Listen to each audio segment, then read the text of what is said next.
Friends, welcome to Magnet Brains. This is Anamika Singh. कैसे हैं आप सभी? मैं आशा करती हूँ कि आप सभी बहुत अच्छे होंगे और भाई हाजिर हो चुके होंगे इस प्यारी से वीडियो में, इस प्यारे से सेशन में। भाई आप सभी की डिमांड पर अब स्टार्ट हो चुका है हमारा बायोलॉजी वाला पार्ट। जी हाँ, बिल्कुल सही सुना है आपने। जैव प्रक्रम ये हमारा एक चैप्टर है, थोड़ा सा बड़ा चैप्टर है जिसमें बहुत सारी चीजें हमें कवर करनी होगी। जैव प्रक्रम में आज सबसे पहले तो मैं आपको यही ही बताने जा रही हूँ कि एक्चुअली में इस चैप्टर में हम क्या पढ़ने वाले हैं।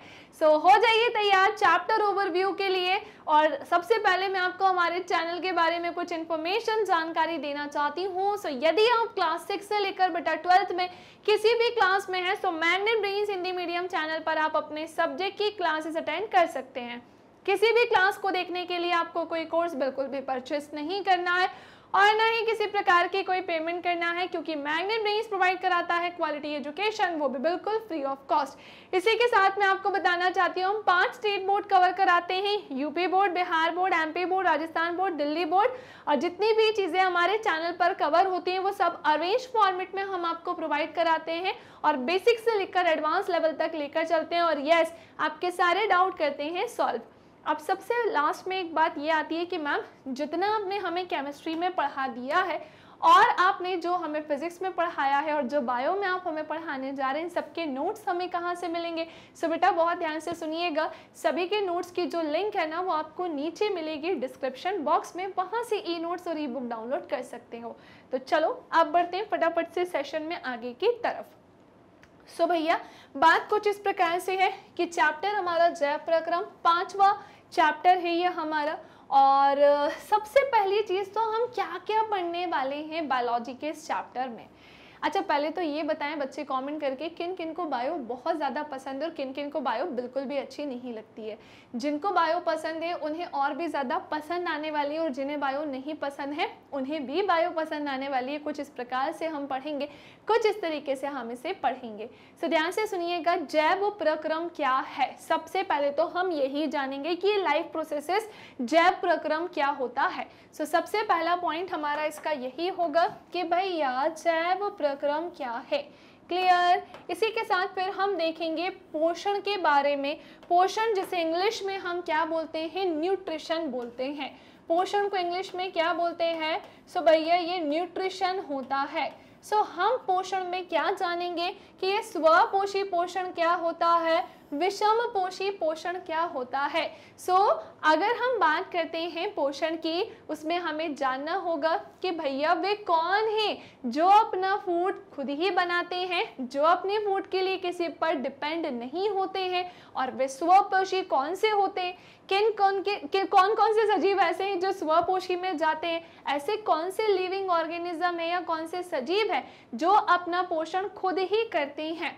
और हम विषम पोषी पोषण के बारे में भी जानेंगे। ये हमारे पोषण का स्टार्टिंग होगी, सबसे स्टार्टिंग का पार्ट होगा। नाउ नेक्स्ट आते हैं जीव अपना पोषण कैसे करते हैं, ये हम पढ़ेंगे, और मनुष्य में पोषण कैसे होता है ये हम पढ़ेंगे। सबसे पहले मैं आपको बताना चाहती हूँ, इन्हें मैं इन सेक्शंस में ही डिवाइड करके पढ़ाऊंगी। जैसे ध्यान से सुनना, इनके भी ना पार्ट्स होंगे, क्योंकि मैंने बोला ना ये थोड़ा सा बड़ा चैप्टर है, थोड़ा सा नहीं काफ़ी ज़्यादा बड़ा चैप्टर है। क्योंकि इसमें जैसे अगर मैं पोषण पढ़ाने जाऊंगी स्वपोषी विषम पोषी पोषण पढ़ाने के बाद मुझे जीव अपना पोषण कैसे करते हैं ये बताना होगा। और इसमें इन चारों में भी सबसे ज़्यादा बड़ा पार्ट हमारा ये होगा मनुष्य में पोषण। एक्चुअली आपने कभी सोचा है कि जब हम खाना खाते हैं खाना खाने के बाद वो कैसे हमारे पूरे बॉडी में डाइजेस्ट हो जाता है और फिर हमें कुछ समय के बाद फिर से भूख लगने लगती है। जैसे हम सुबह उठते हैं, ब्रेकफास्ट करते हैं, फिर कुछ समय के बाद 3 घंटे 4 घंटे बाद फिर से भूख लगने लगती है, हम लंच करते हैं, फिर हमें थोड़ी देर बाद फिर भूख लगने लगती है। तो ये खाना डाइजेस्ट कैसे हो रहा है? ज़्यादा स्टूडेंट्स को ऐसा लगता है कि भैया खाना खाया और बस पच गया होगा। ऐसे नहीं होता है। मैं आपको बताऊंगी प्रॉपर डायग्राम की हेल्प से कि भैया मनुष्य में पोषण कैसे होता है। ठीक है, और काफ़ी ज़्यादा इंटरेस्टिंग होगा। प्रॉपर एक एक सेक्शन का मैं डायग्राम बनाकर आपको पढ़ाऊंगी। बायोलॉजी का कोई भी चैप्टर होगा वो सब हम डायग्राम की हेल्प से ही पढ़ने वाले हैं, बिल्कुल निश्चिंत रहना, क्योंकि डायग्राम इस चीज़ में हमारी काफ़ी हेल्प करेगा। बेटा जैसे फिजिक्स जो है हम प्रैक्टिकल एक्सपेरिमेंट से समझते हैं, वैसे ही बायोलॉजी डायग्राम से समझी जाती है। अगर डायग्राम नहीं समझा तो कुछ नहीं समझ में आता है, ठीक है। सो यस, हम डायग्राम की हेल्प से इसे जानेंगे। फिर उसके बाद आते हैं तो ठीक है, पोषण के तरीके हमें पता चल जाएंगे, कैसे पोषण होता है, फोटोसिंथेसिस की प्रोसेस क्या होती है, प्रकाश संश्लेषण की क्रिया क्या होती है, हमारे शरीर में पोषण कैसे हो रहा है ना, सारी चीजें हम जान लेंगे। उसके बाद मैं आपको पढ़ाऊंगी श्वसन, रेस्पिरेशन के बारे में। अब आप ये सोच रहे होंगे कि मैम ये कितना छोटा सा टॉपिक है। नहीं, जैसे ये खुद में एक टॉपिक है न्यूट्रिशन पोषण, वैसे ही श्वसन रेस्पिरेशन भी खुद में एक टॉपिक होता है। वैसे मैं आपको बताऊं, आपके क्लास 10th का ये चैप्टर खुद में 4 चैप्टर, लगभग बोल सकते हैं 4 चैप्टर का मिक्सअप है, क्योंकि इसमें आपको न्यूट्रिशन भी पढ़ना है, रेस्पिरेशन भी पढ़ना है, वहन भी पढ़ना है, और अभी आगे उत्सर्जन मिलेगा वो भी पढ़ना है। तो आपको 10th में एक ही में ही कितनी सारी चीज़ें पढ़ने को बोल दी गई हैं। तो मज़ा तो खैर इसमें बहुत आएगा, क्योंकि हम जानेंगे कि जब हम सांस लेते हैं और जो सांस छोड़ते हैं, पहली बात तो हम 1 मिनट में कितनी बार सांस ले रहे होते हैं, और जब हम सांस ले रहे होते हैं तो मैं आपको बताऊं, हमारे नोज़ का ये पूरा सेक्शन, इवन हमारे नोज़ के अंदर जो छोटे छोटे से हेयर्स होते हैं, वो वहाँ से लेकर अंदर तक की हम पूरी कहानी यहाँ पर डिस्कस करेंगे। हमारे लंग्स यानी फेफड़े यहाँ पर स्थित होते हैं, इसके बारे में भी हम जानेंगे। क्लियर कि इसका क्या काम होता है, हमारे शरीर में कौन कौन से, जब हम श्वसन की बात करते हैं सो हमारे लंग्स का श्वसन में क्या योगदान रहता है, कैसे लंग्स हमारी रेस्पिरेशन में हेल्प करते हैं, बहुत सारी चीज़ें, मज़ा आएगा, वो सब हम यहाँ पर पढ़ेंगे। ओके, नाउ नेक्स्ट आते हैं हम वहन की तरफ। सो बात कुछ इस प्रकार से है, मानव में वहन और पादपों में परिवहन। सो मानव में वहन हम किस में पढ़ेंगे भैया, हमारे हृदय यानी कि इसे हम हमारे हार्ट में पढ़ेंगे। किसे पढ़ेंगे, हमारे हार्ट, जिसे हिंदी में हम क्या बोलते हैं, हृदय बोलते हैं, इसमें हम पढ़ेंगे। तो मैंने क्या बोला कि मानव में वहन हम पढ़ेंगे, इसी के साथ पादपों में परिवहन कैसे होता है ये हम जानेंगे। जब मैं आपको मानव में वहन पढ़ाऊंगी सो मैं आपको बताऊंगी कि हमारे हृदय के कितनी चैम्बर्स होते हैं बेटा, कितने कक्ष होते हैं, और हम वहां पर जानेंगे कि भैया हमारे हृदय के होते हैं 4 कक्ष। यहाँ हमें और भी कई सारी चीज़ें पढ़ने को मिलेंगी, जैसे जैसे जैसे बेटा क्या पढ़ने को मिलेगा। देखो भाई ये क्यों गुस्सा हो जा रहा है हमसे, क्या सज्जन दिक्कत है सज्जन को, हाँ देखना होता है कई बार ऐसा होता है ना कि इसका भी तो, ये भी तो हमसे गुस्सा हो सकता है। चलो तो हमने क्या देखा, इसमें हम पढ़ेंगे भैया आलिंद क्या होता है, आलिंद कहाँ होता है, निलय कहाँ होता है, ये हम जानेंगे। आलिंद हो गया, निलय हो गया, दायां आलिंद कहाँ है, दायां निलय कहाँ है, बायां आलिंद कहाँ है, बायां निलय कहाँ है, लेफ्ट राइट ऑरिकल वेंट्रिकल, ये हम डिस्कस करेंगे। हार्ट में ही मैं आपको बताऊंगी भैया हमारी शिरा कहाँ पर होती है ना, हार्ट में ही मैं आपको बताऊंगी, मतलब हार्ट में नहीं, हमारे शरीर से निकलकर जो जाती है और हृदय से कनेक्ट होती है उसमें। सो वहीं मैं आपको बताऊंगी कि ये हमारी आर्टरीज यानी कि भैया धमनी कहाँ होती हैं। तो ये चीज़ें हम यहाँ पर देखने वाले हैं, पढ़ने वाले हैं। सो मानव में वहन काफ़ी ज़्यादा इंटरेस्टिंग होगा, क्योंकि हम हमारा हार्ट का डायग्राम देखेंगे।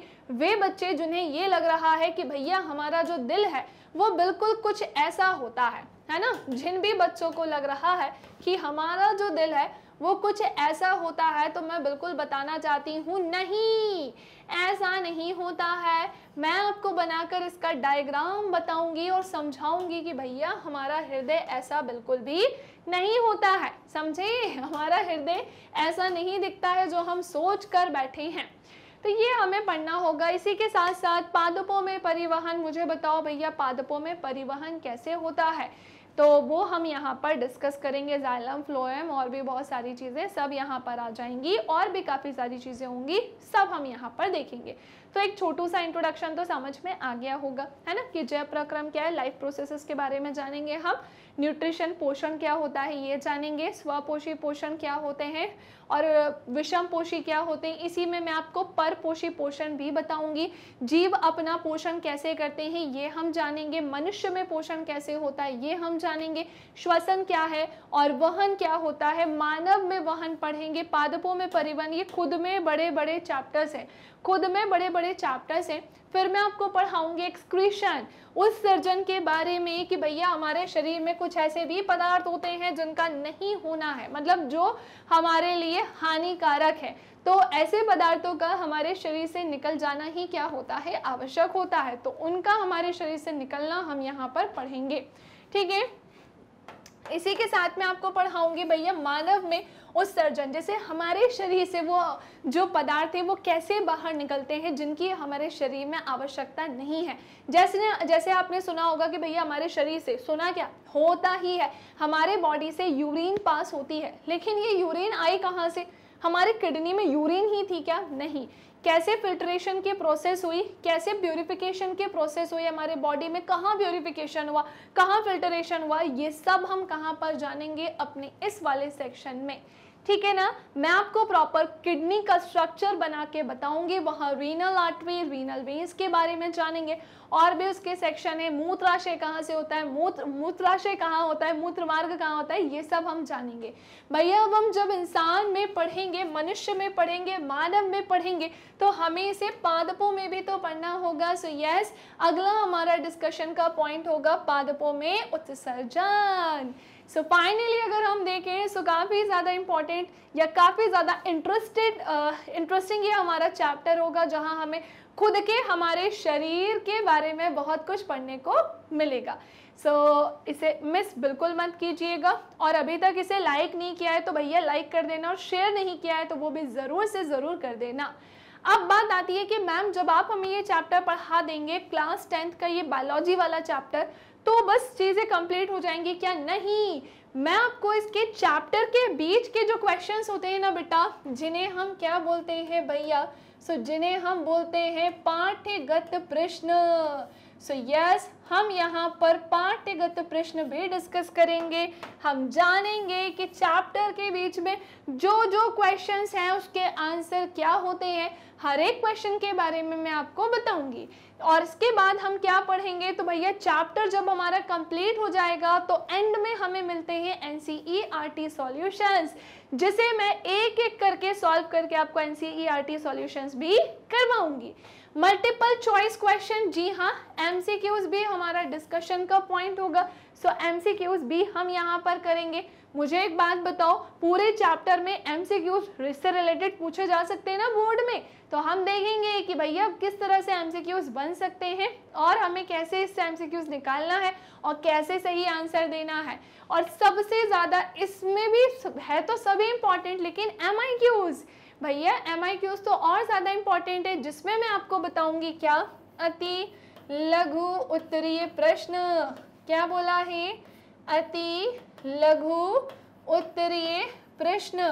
और मैं आपको पढ़ाऊंगी लघु उत्तरीय प्रश्न, मैं आपको बताऊंगी इनमें कितना कितना लिखना होता है, पूरा नहीं लिख के बैठ जाना, ठीक है। तो अति लघु उत्तरीय प्रश्न, लघु उत्तरीय प्रश्न, दीर्घ उत्तरीय प्रश्न, ये सब इसमें हम जानेंगे। मैं आपको बताऊंगी भले ही हमें किसी क्वेश्चन का आंसर कितना ही अच्छे से क्यों ना आता हो, लेकिन अगर वो अति लघु उत्तरीय में दिया है तो उसके हिसाब से आंसर देंगे, लघु उत्तरीय में दिया है तो उसके हिसाब से आंसर देंगे, और दीर्घ उत्तरीय में दिया है तो उसके हिसाब से हम आंसर देंगे। ओके, एंड नाउ सबसे लास्ट आते हैं हम कि भाई इतना पूरा पढ़ लिया, ठीक है, वो सब तो हो गया, लेकिन मैं आपको बता दूं complete chapter revision is also important, क्योंकि complete chapter revision exam time में हमारी काफ़ी ज़्यादा हेल्प करता है, ये हमारी काफ़ी ज़्यादा सहायता करता है। सो वे बच्चे जिन्होंने मतलब जिनको एग्जाम टाइम में एक प्रॉपर वीडियो चाहिए और उस वीडियो के थ्रू ये पूरा चैप्टर पढ़ना चाहते हैं, सो मैं आपको बताना चाहती हूँ कि मैं आपको एक कंप्लीट चैप्टर रिवीजन भी इस चैप्टर का प्रोवाइड कराऊंगी, जहाँ पर हम जानेंगे जय प्रक्रम क्या है, यहाँ से लेकर उत्सर्जन तक की पूरी कहानी। सो दैट्स इट, यही एक चैप्टर ओवरव्यू मुझे आपको देना था। बहुत ज़्यादा तो मैंने इसमें नहीं बताया है, मैंने ऐसा कुछ इसमें नहीं पढ़ाया, मैंने नहीं बताया अभी दांतों के बारे में, पेट के बारे में या एंजाइम्स के बारे में, इंटरनल ऑर्गन्स जितना ऊपर ऊपर से मैं अभी बता सकती थी, क्योंकि मुझे एक ओवरव्यू देना है, वो मैंने आपको बताया है। यदि आप ये सब पूरा डिटेल में पढ़ना चाहते हो तो इंतजार करिएगा नेक्स्ट वीडियो का, जहां पर हम 1 बाय 1 करके ये सब पढ़ेंगे। सो वीडियो को भैया लाइक नहीं किया है तो जल्दी से जाओ, पहले तो लाइक करो, जल्दी से लाइक कर दो, शेयर नहीं किया है तो शेयर कर दो, और यस हमारे इस प्यारे से चैनल को सब्सक्राइब करना नहीं भूलिएगा। Facebook, Instagram, Twitter, Telegram, WhatsApp, ये मैग्नेट ब्रेन्स के कुछ अदर प्लेटफॉर्म्स है जहां पर आप हमसे जुड़ सकते हैं, मैग्नेट ब्रेन्स से जुड़ सकते हैं। ई नोट्स और ई बुक की लिंक आपको कहां मिलेगी? नीचे डिस्क्रिप्शन बॉक्स में। YT पर आप हमारी क्लासेस ले सकते हैं, एप्लीकेशन के थ्रू भी आप हमसे जुड़ सकते हैं, और वेबसाइट के थ्रू जुड़कर भी आप हमारे जो सेशंस है ना यहाँ पर भी देख सकते हैं। खूब पढ़ाई करो भाई, ताकि क्लास 10th में मेरे प्यारे प्यारे बच्चों की फ़ोटो हम यहाँ पर लगा सकें उनकी बहुत मेहनत के बाद। इसी के साथ भाई मैं आपको बताना चाहती हूँ, ये है हमारे हिंदी इंग्लिश मीडियम के, हिंदी और इंग्लिश मीडियम के टॉप कोर्सेस, और वो कौन कौन से हैं सो ध्यान से सुनिएगा। CBSE board, Delhi board, Bihar board, UP board, MP board, Rajasthan board, Vedic maths, crash course, spoken English. So ये वो सारे कोर्सेस हैं जो हम कवर कराते हैं। सो मिलेंगे अब हम हमारी नेक्स्ट वीडियो में। मैं आशा करती हूँ कि आपको पूरा चैप्टर ओवरव्यू समझ में आ गया होगा कि क्या क्या पढ़ना है। कैसे लगी ये वीडियो कमेंट सेक्शन में ज़रूर बताइएगा, और नेक्स्ट वीडियो में आना नहीं भूलिएगा। So thank you class, bye bye, take care.